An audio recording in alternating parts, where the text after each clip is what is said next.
So CNBC did a survey that asked businesses whether they were speaking out. Only one out of 33, or 1 out of 34 business leaders interviewed spoke out.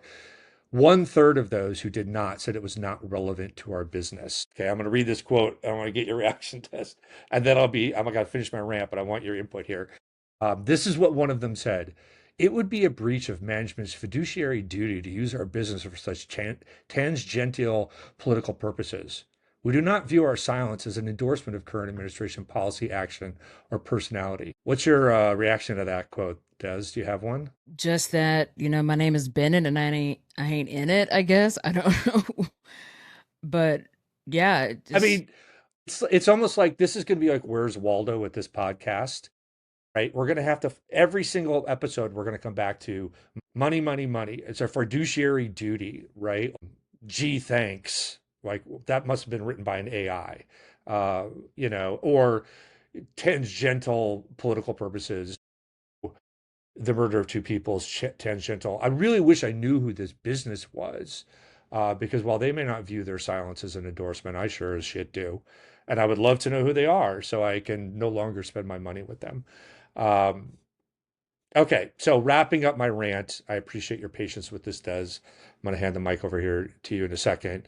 I want to read a couple things. One is the statement from a federal judge who released the 5-year-old who was taken by ICE, if you remember that.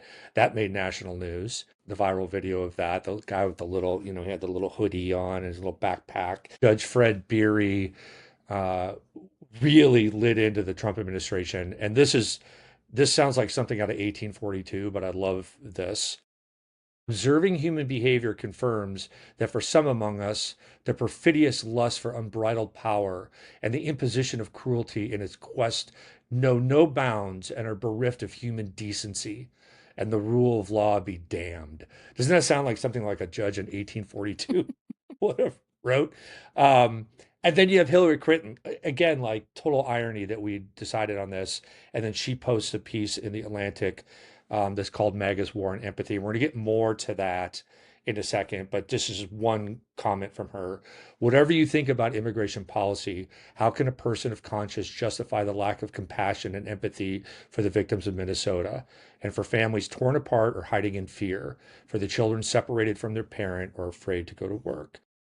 So, Black Eyed Peas, where is the love, right? Like, whatever happened to the values of humanity? Whatever happened to the fairness and equality?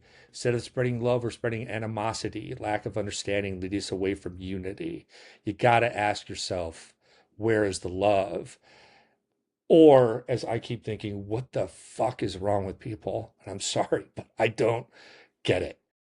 Okay, I'm done, Des. I had to get that off my chest.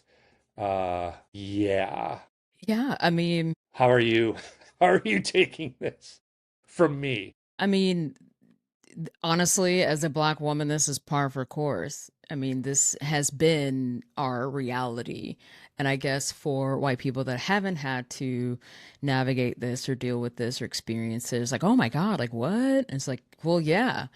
Um, and what you had said about the children are watching, honey, the children have been watching. In fact, the children were taken to lynchings as entertainment, whole picnics around this event to watch people, black people, be murdered and pose for photos with it as if it's just a regular Sunday afternoon.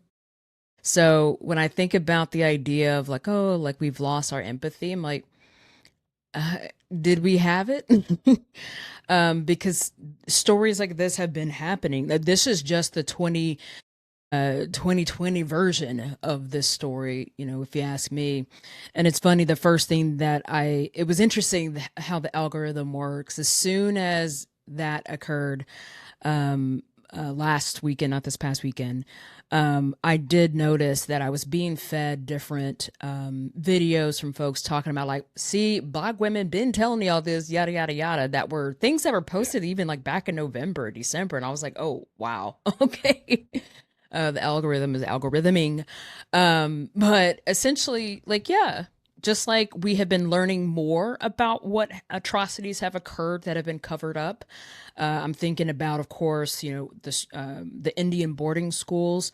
I first learned about this when we were working on a documentary, and one of the stories that we uncovered from following some indigenous nurses in Oklahoma, she was telling about how her mother essentially had been traumatized by that, and that it was only until recently that she realized why her mother was the way she was, because she was one of the kids that were at the boarding schools.